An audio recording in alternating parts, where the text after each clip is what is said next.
countries, the lung cancer rates among the never smokers are comparably low. And so you can use the lung cancer as an indicator of not only how much lung cancer is being caused by smoking, but also how hard that population is being hit by smoking.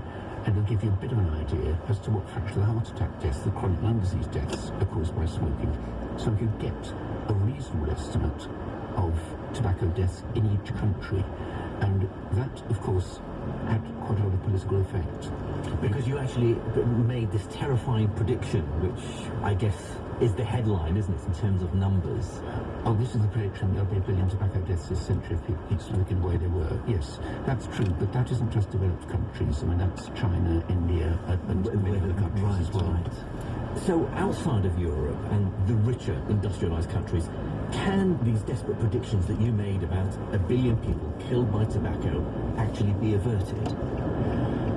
Not all of them. There's going to be hundreds of millions of killed by tobacco. There's been the best part of 100 million already killed by tobacco this century. And there'll be about another 250 million killed before mid-century if we keep on. Those tobacco deaths before 2050, these are people who are already smoking. And so it's the extent to which those who now smoke choose to stop that will determine whether we have these numbers. Well, Richard, Peter, your work on tobacco is so extensive, but underpinning everything that you did and do is your pioneering use of data, the original big data. I hate the word pioneering, it's a cliche. Well, what would you prefer then? I mean, use of data.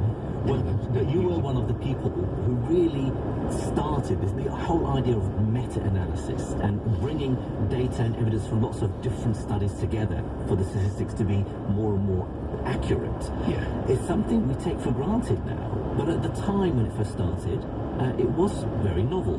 Yes.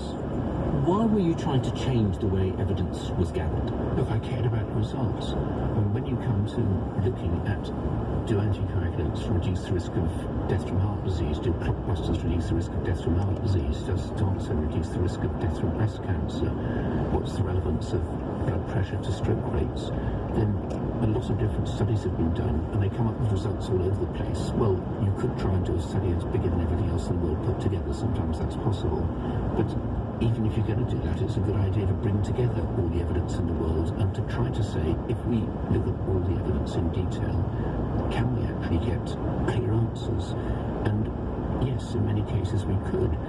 Now, this is such an obvious idea that it occurred to a number of different people independently about the same time. So we started doing meta-analysis, and that's what I got made a fellow of the Royal Society for about 30 years ago.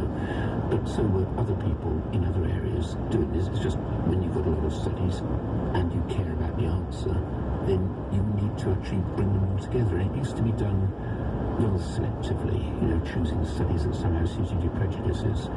And that isn't appropriate, and there's been a number of cases both in randomised trials and also in epidemiology where meta-analyses have produced incredibly clean, pure, beautiful results that really change understanding and change what's done, and where the separate studies look chaotic. But so it's more than simply the scale of the numbers?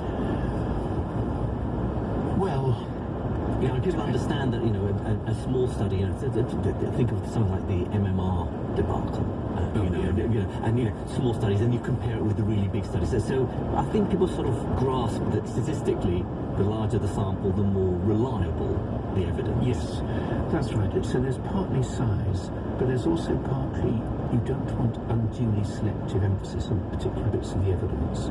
If you take something like a drug like tamoxifen, if its average effect is, let's say, it'll knock about 20% off your death rate, there might be some studies done of it where it doesn't seem to work at all, seems to do nothing, and there'll be other studies where it seems to be knocking about 40% off your death rate.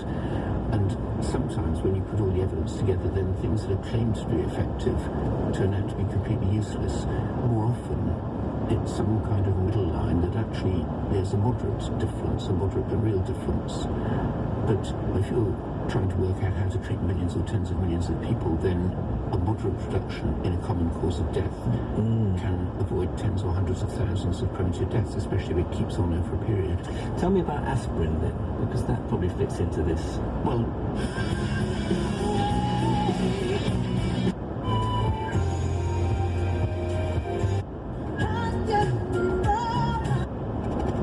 everyone.